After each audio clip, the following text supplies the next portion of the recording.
on DC News Now. Will we see rain this Thanksgiving? Meteorologist Damon Matson is timing out the rest of the week.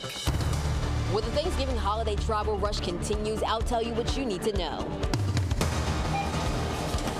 Get the best bang for your buck this Turkey Day. We're tracking prime Thanksgiving deals you don't want to miss. And the DMV knows there's no thanks without the giving. Several programs bringing meals to those who may not be able to break a wishbone this year. And a healthcare professional is being considered a triple threat, using cannabis to teach others. I educate and inform people about mindful consumption. We meet this week's DMV doer.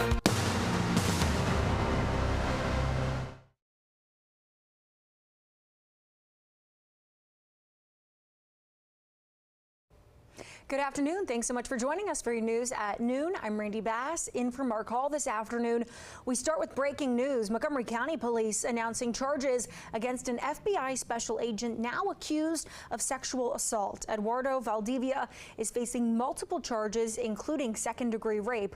We are planning to show his picture because police believe there could be additional victims. Those charges stem from reports made by two women who say they were raped inside D.C. Fine Line Tattoos in Gaithersburg. They say they were lured by a woman named Lalo Brown for modeling opportunities, but police say Brown was actually Valdivia. Both women identified him. Police also say he is the owner of that tattoo shop. Montgomery County Police held a press conference today about what charges he is facing. Mr. Valdivia is currently employed as a supervisory special agent with the Federal Bureau of Investigations. He has been charged with 2 counts of second-degree rape, 4 counts of fourth-degree sexual contact, and 4 counts of second-degree assault. This isn't the first time Valdivia has been under investigation. He was acquitted of charges connected to a shooting on a metro train near Bethesda. That was back in 2020. He was not on duty at the time. Valdivia has a bond hearing today at 1 p.m. DC News Now will have more on this story coming up at 4 o'clock. Another update this afternoon, Herndon police arrested a 17-year-old boy in connection with the shooting Monday night. Police responded to Cavalier Drive around 8:30 p.m. for reports of shots fired. The victim was a 16-year-old boy. Police say he ran to his house after the shooting, and a family member drove him to a hospital. They say there was an altercation before the shooting. The 17-year-old suspect is facing several charges, including malicious wounding. He's being held at the Fairfax County Juvenile Detention Center. The victim remains in the hospital. All right, switching gears now to your Thanksgiving week forecast. Damon, a few sprinkles out there for many people this morning, but starting to clear up. Yeah, Randy. Yeah, it's not bad. It's not bad at all, I'd say, now that we're getting into the afternoon. Those showers, they move through very, very quickly, and it's be tough to tell that we had any rainfall now, as that sun is breaking right back out. Check it out here. We did have those soggy conditions early this morning. I brought the radar back here about 6 hours. Most of these rain showers arrived just before sunrise, and they rolled through at a very fast pace, most of them exiting the area within about 2-3 hours tops. So we didn't see a whole lot of rain from this. It was enough to make things soggy, but now, well, it's sunny as can be, and things are drying out just that quickly. And on top of that, we have a lot of wind helping us out to dry things out, and it was this bit of wind behind the showers that kicked everything out of here so quickly. Breezy wind speeds 15 to 25 miles an hour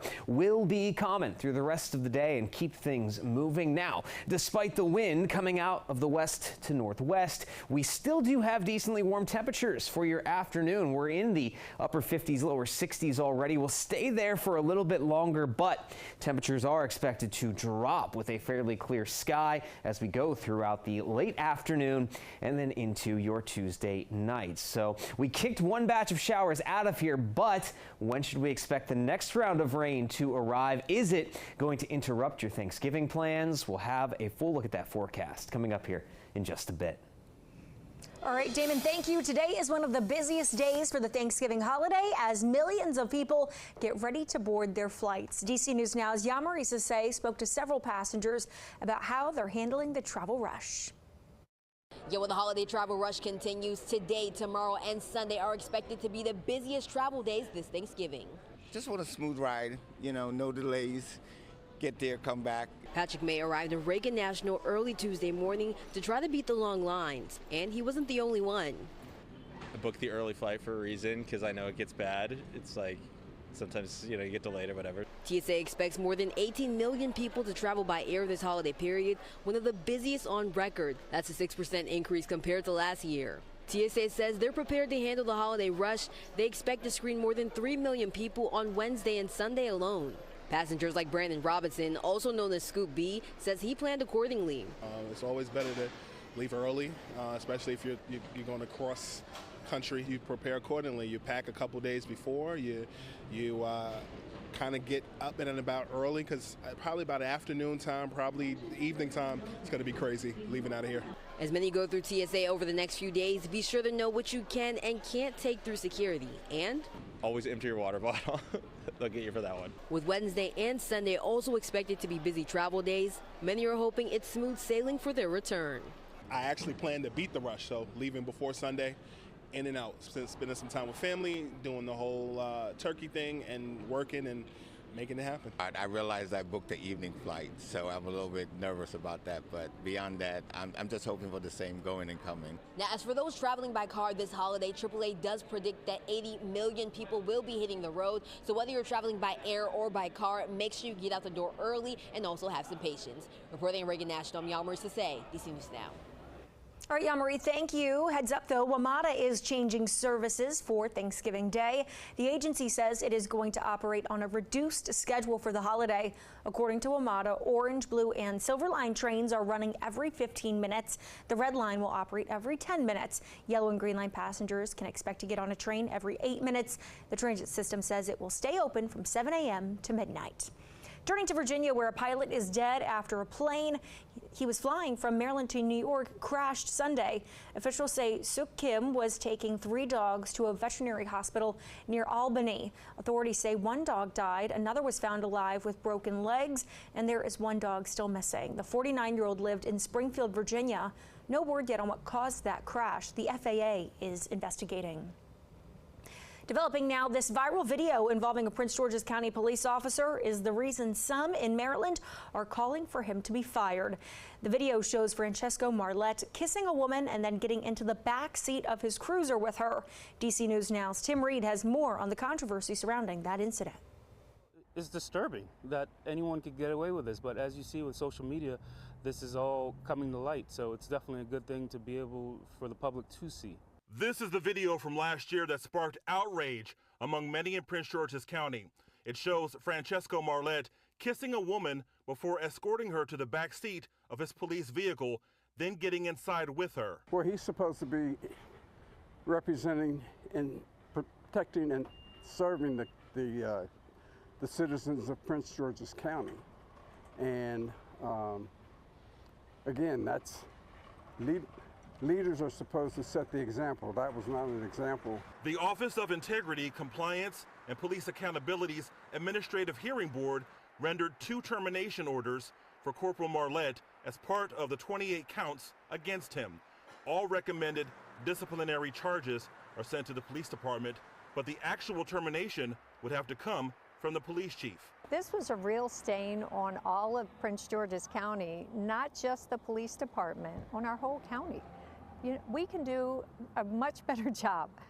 Most of our people are really working hard, doing the right thing, and when you have somebody like this who has the public's trust, behave in a way that is definitely unprofessional. All right, thank you, Tim. And we have reached out to Prince George's County Police Chief Malik Aziz for comment. However, we have not yet heard back.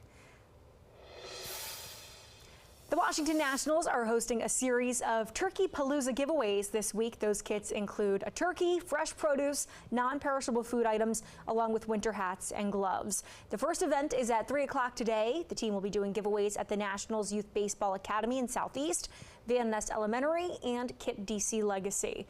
Tomorrow at 3 p.m., they'll be giving out meal kits at Oak Crest Community Center in District Heights and the Riverside Center at Marvin Gaye Park in Northeast.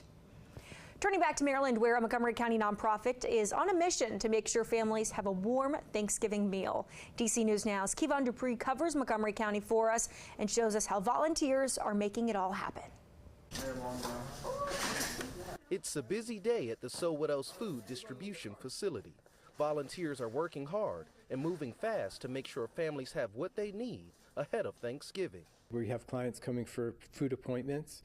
We're also bringing in massive amounts of food that we're giving to partner groups that we work with who have their own food distributions. Deputy Director Chris Yanushana says families will have options at the dinner table. We've got pork, turkey, chicken, beef that we're giving away today. We have fresh produce, including pineapples, cucumbers, tomatoes, milk, oat milk, and dairy milk. Yanushana says the organization has seen the need for food assistance increase significantly across the county since last year. Since last October, we've gone from 700 clients to 1,900 clients. Because of this, they're striving to help as many families as possible for Thanksgiving. Our goal is to serve 24,000 families over the past week, the week before Thanksgiving, and we've at least done 15,000. Volunteers say it feels good knowing they're making a difference. They say helping their neighbors is truly what the holiday season is all about. It actually is a blessing to where we can help the little babies, the little kids that's in need, and the elderly people, and most of all, a lot of just people in general. I feel so happy. I'm trying to help whatever I can. So be here is grateful. All right, that was our Kevon Dupree reporting. Thank you, Kevon. Coming up on DC News Now at noon, thousands are hitting the grocery store to prep for Turkey Day feast. We're helping you stretch your dollar amid changing costs at the checkout counter. That's next. But first, here's Damon. Hey there. Hey, Randy. Yeah, it's a blustery one out there now that rainfall has moved on. Will these blustery winds continue for much longer? We'll have your full forecast coming up after the break. All right, you are taking a look over a very windy Reagan National Airport. Be careful out there. We'll be back in 2 minutes.